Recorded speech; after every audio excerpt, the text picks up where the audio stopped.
When you think of a kangaroo,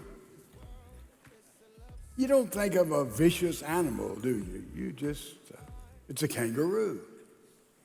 What you may not know is a kangaroo is one of the most gifted and strongest of all mammals.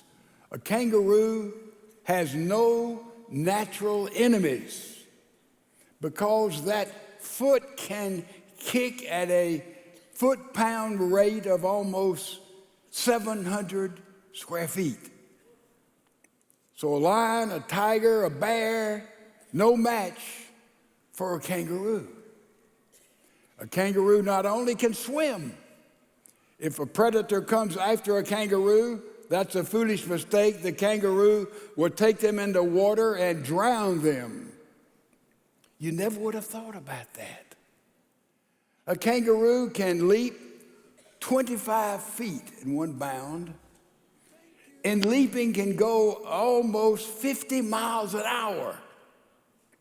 So it's quite an amazing animal. When a mother gives birth to a kangaroo, the little Joey, as it's called, is the size of a jelly bean. And that jelly bean is put in the pouch of the mother for about a year or so. And in that pouch, that little Joey has amazing care. Every Joey has a special need for a formula for milk, and that mother kangaroo adapts to that particular individual little Joey in the pouch. First, the little jelly bean develops some hair to regulate the temperature, and then that jelly bean just grows on with that special formula of milk, and then you have a little Joey being born, going in and out of the mother's pouch, and therefore a kangaroo mom, think about it, is an amazing mother. An amazing mother. And interesting enough, there is an affection between a Joey, as the Joey grows up, and that mom that goes on and on and on. And I want you to see a picture of a Joey that's probably a teenager, maybe, and the relation between that Joey and that mom.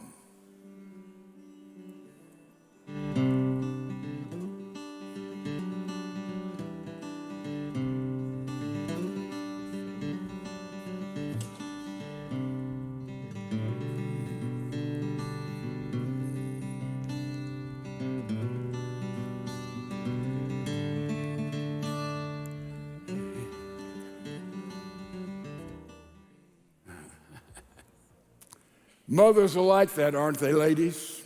Have you noticed that? Human mothers, animal mothers.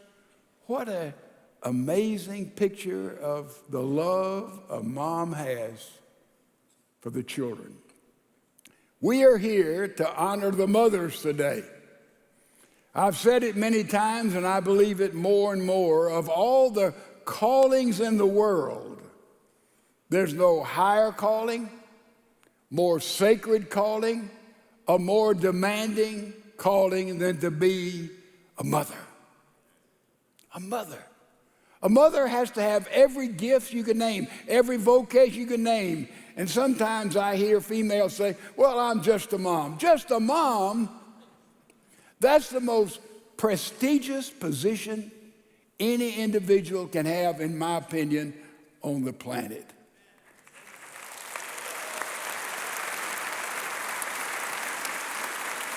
And behind every successful man, there's an amazed mother-in-law. Have you noticed that?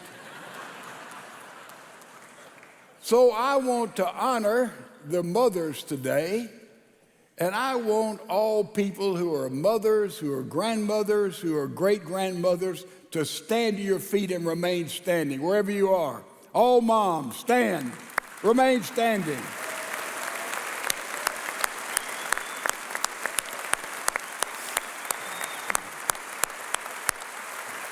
Remain standing if you would. remain standing, and I didn't know who to give this kangaroo with a little joy, but I decided, well, maybe the youngest mother here or the mother with the most children. I'm going to see this week a new great-grandbaby that I've never seen. So I thought about to get in the grandfather, grandmothering thing, but I've decided we'd recognize the mother with the most children. So if you are the mom of, let's start with 6 or more children, you remain standing, everybody else be seated. Yeah.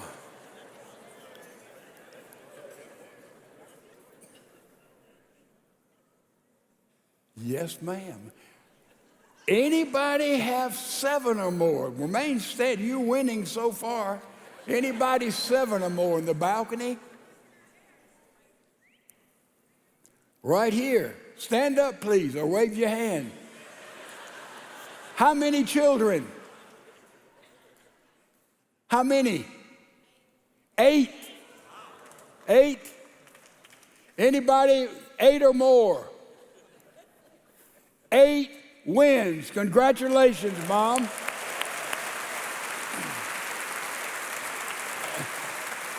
I dropped Joey here. Take that to that mother if you would. Good. My. There are high callings and there are holy callings in this world. That's a holy calling if I have ever known of one.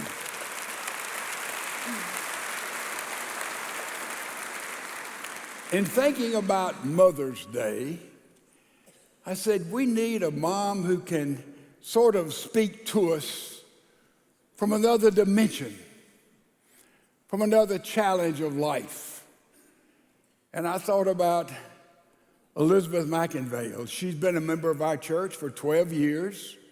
She's married to a tremendous young man who, believe it or not, is from Chicago. I didn't know there were any there. Stand up if you would, Matthew. And they have 2 children. One is 2 and one is 10 months, 2 little girls. And I thought about Elizabeth. She graduated from Westview High School here in Houston.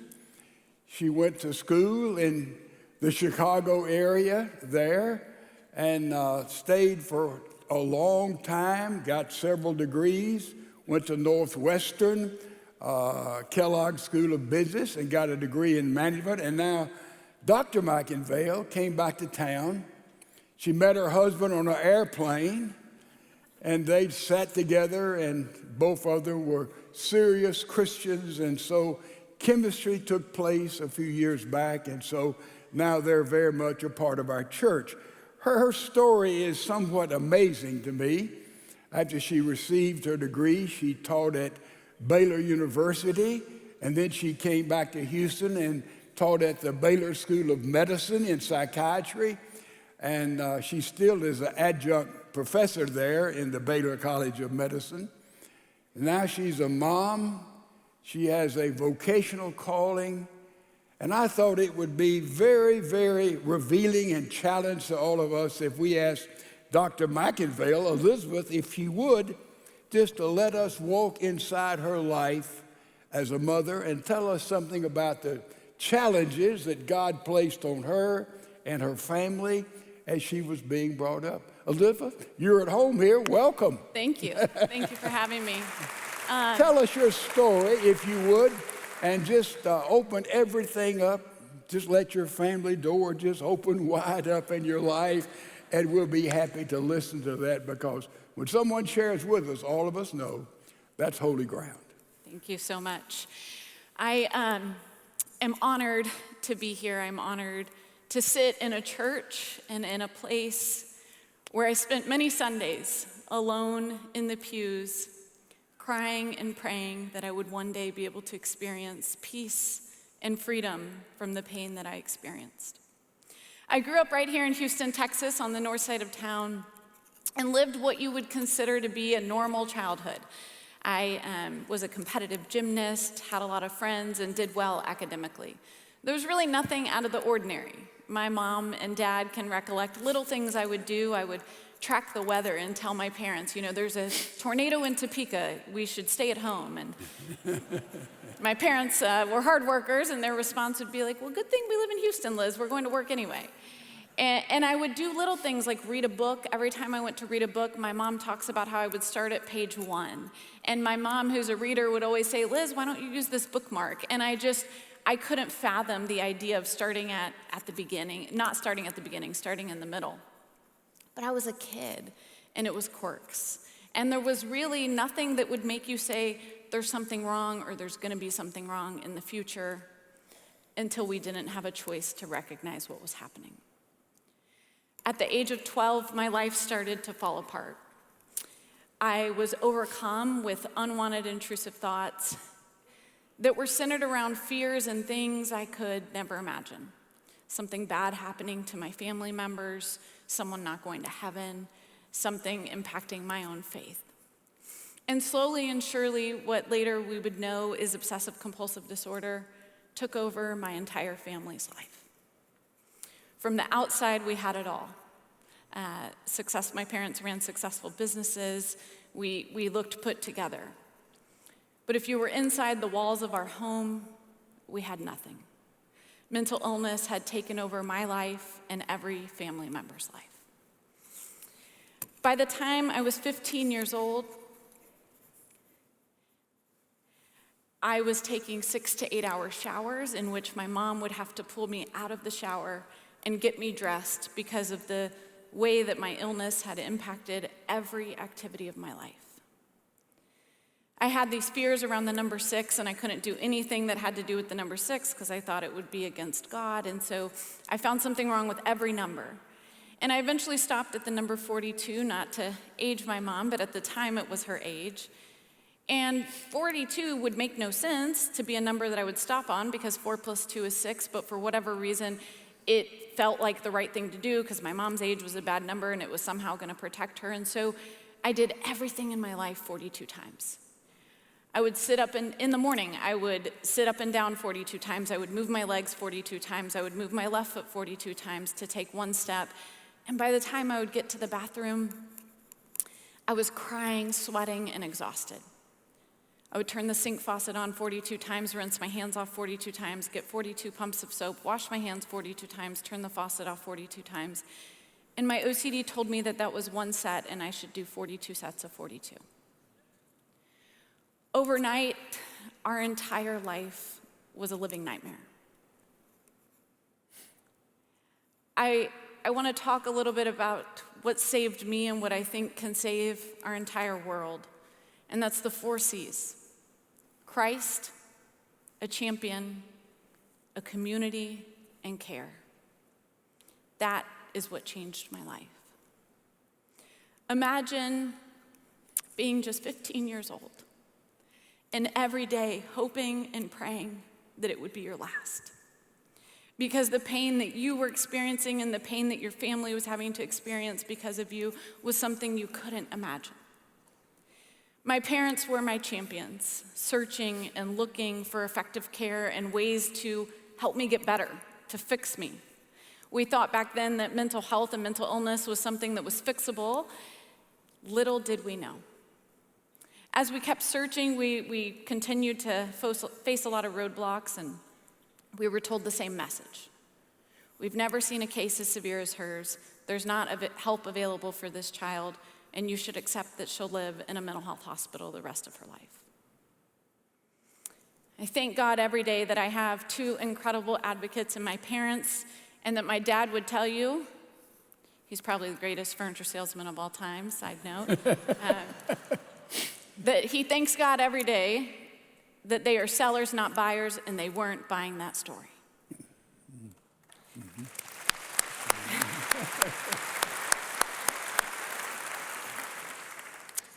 And so we kept searching for treatment. We lived in Houston, the world's biggest medical center, but we couldn't find the help that I needed.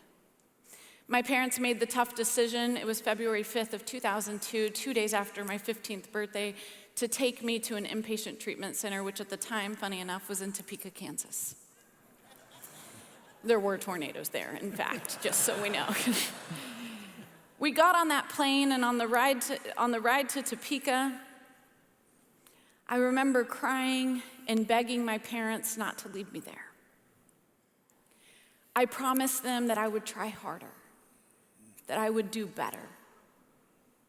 And I apologized for what I had done. You see, I thought back then that my illness was my fault, that I wasn't strong enough, that I should have pulled myself out, that I could do something different. My sister always talks about that being one of the hardest things she ever had to hear. She talks about how if I had cancer, I wouldn't have been apologizing for my diagnosis, but for whatever reason, when it comes to mental health, we think it's our fault. We blame ourselves. And so my parents took me to that inpatient treatment center, and my sister, we got there, snowy, cold day in Topeka, and I looked really sick at this time. You could look at me and see that I was struggling with something. I had all these fears. I was wearing my sister's shoes without shoelaces, these tan clothes because I thought every color was bad. Red and black were the colors of the devil, and I couldn't wear them. And so I hadn't showered in a long time because of the shower rituals. And we walked into that treatment facility, and I got my dad and sister on board with the plan to not leave me. My dad talks about an image that will always be imprinted in his mind, where my little face was pressed against the glass doors at that clinic, begging them not to leave me. You see, I thought that my parents were doing what these doctors had always said would happen, that they were leaving me at a mental health hospital where I would stay for the rest of my life. I didn't know that care was possible and that I could get to a place of recovery. My mom, my champion, held the line. My mom will talk about how she told my dad and my sister that day, this may not work, but if there is a sliver of hope that this can save Liz's life, I'm willing to take all the other risks that go with it. And we all know that moms, our champions, often have to make the hard decisions when we can't. They have to advocate for us when we can no longer advocate for ourselves. And so my parents left me at Menninger, and I was crying, vomiting, so ill, sick, and exhausted. And I sat down on the couch that day at the treatment center, and I sat next to a young 15-year-old redhead girl named Amy. And Amy looked at me, and the only thing she said is, "It's okay, I cried too." And for the first time in my life, I started to believe and understand that there was a community. There were people like me. My suffering was not my own. Other people had their battles, their suffering. And of course, I was, for the first time in my life, surrounded by effective care. I stayed at that clinic for 3 months, and when I left, I cried just as hard as the day I arrived. I cried because for the first time I believed I could have a chance again. It didn't mean it would be easy. I came back home, I relapsed, and I continued to struggle with my mental health throughout my life. But what I learned is that I could lean on Christ, and I could believe the unknown, the unseen. And for me, that was being able to understand and believe that God had a bigger picture than I knew, and that God had a plan that I certainly couldn't understand. The power of Christ, the power of a champion, the power of community, and the power of care are remarkable things. And that is what's offered right here in these doors. I want to read a letter that you all may or may not understand is actually the most prized possession I own. A letter that my dad has probably never heard, and my mom probably doesn't know I still have, hold on to, and rely on. My mom wrote this for me after treatment. She said, "Liz, a year has passed since I made the hardest decision, and I hope one of the best that I'll ever have to make. When I look back at this past year, I'm glad to have been so lucky to have a daughter as strong as you are. A year ago, I felt so desperate. I cried every day over you, frustrated that I was unable to help you. When I made the decision to send you to treatment, it was one that I anguished over for weeks, but I knew I couldn't help my daughter get better. I hoped that I was putting you somewhere that would know how to make you better.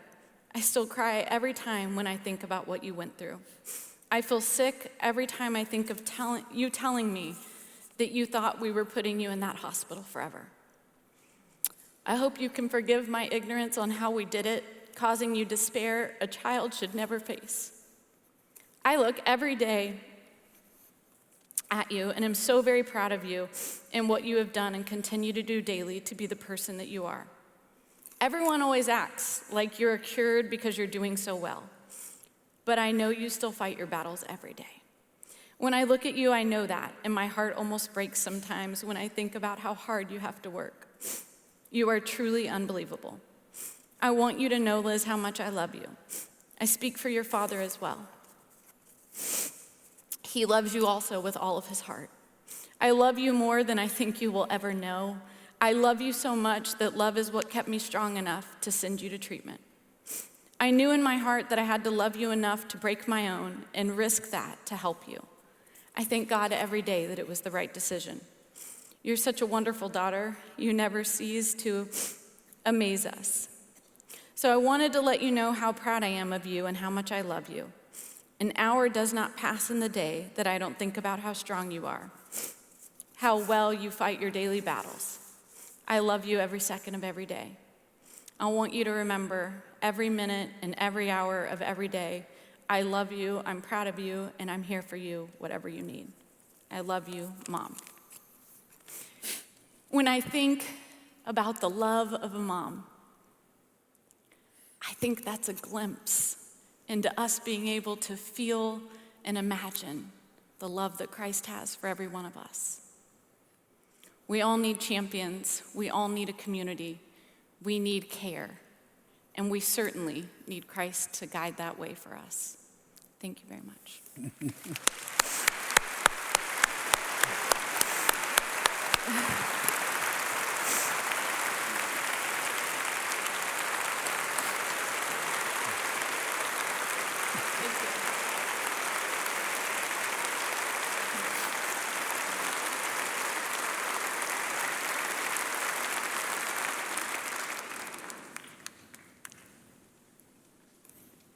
Elizabeth, thank you for letting us walk in your life. That's holy ground.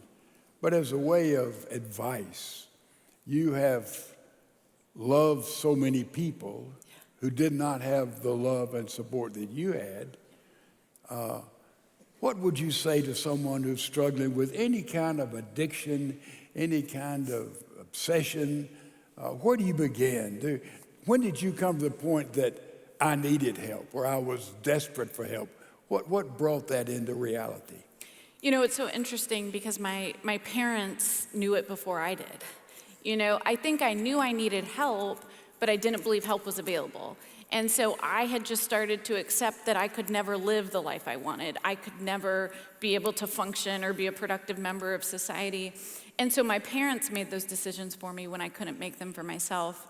But my mom talks all the time about one of the proudest moments in her life. I was 17 years old, I had relapsed. My mom was living upstairs with me in our home, in my bedroom. And I would get stuck ritualizing, doing a lot of contamination and washing rituals. And so my mom had bought this big bucket of water and soap so that I could just ritualize by my bed so that it could make things a little bit faster. And I remember, the scene is vivid in our mind, looking at my mom crying, and I said, I need help, don't I? And that was the first time in my life that I took the step to say, I need help. What we're doing isn't working. And my parents, thankfully, were able to guide me to the help that I needed, but that was the first time I realized that I am really struggling, I'm really sick, and that is such an important moment. You know, you have to get to a place where you recognize you need the help and you can't do this on your own. When you went to Miniature Clinic, right? When you were there, as they began to listen to you and see what all was involved, was there a turning point there for you emotionally, mentally, physically, that you begin to see, well, there's hope for me. maybe the first time in a long, long time. Yeah. You know, I think for me, meeting other people like me was just so important. It really made me realize, oh, there's a community. I'm not alone in this. But for the first time, I sat down with clinicians that weren't afraid of me. They didn't pause. They didn't, kind of panic when I would tell them my thoughts or my rituals. They were like, okay, and anything else? And I remember thinking, what is happening? But their response, they were so confident and so educated, right? That they knew how to help me, what to do. And I think for me, that was the first moment in my life where I realized, oh, help is available. And it is accessible even for people like me. Was there a turning point at that time? I know was it a gradual thing? I get it, there's hope. Or did you, even as they began to listen and love and understand, that was the first thing. Yes. But in that process, there almost had to be a time to say, before you went to sleep that night, I think I can put it together, or God can put it together. Was there a lot of moments like that, or sort of a decisive moment? In my life, I think that I learned and accepted that the best I would get is being able to function with a severe mental illness. And that, they taught me that at Menninger, that despite how much you're struggling, you can function, you can live an amazing life. And I started to believe that functioning is possible. And I learned how to do that. I got degrees, I went to school, I started working. And from the outside, as my mom mentioned, right, it looked like, oh, Liz is doing great, she's cured. But I was really functioning while I was really sick. Mm-hmm. Mm-hmm. And for me, 24 months ago, when my first daughter was born, it was the first time in my life I realized freedom is actually possible. Mm-hmm. I don't have to settle for functioning. It was the first time in my life where it wasn't about me. It was about a new purpose that was so much greater than myself, and there's no greater gift for me than motherhood. Oh, that's beautiful. As God had continually to healed you and has healed you in a very real sense, as people come to you now, this is her ministry. She's a mom and a wife, but also she has this special ministry. What are you seeing with those who come and say, look, I've got this addiction, I've got this problem? Where do you begin with them? Have you seen some other people who have gone through basically what you've gone through and they come out whole? Do you see that as a regular thing? Every day of my life. And there is no greater reward. My dad always taught us that work is life's greatest blessing, and I believe it. It's for me, I live it.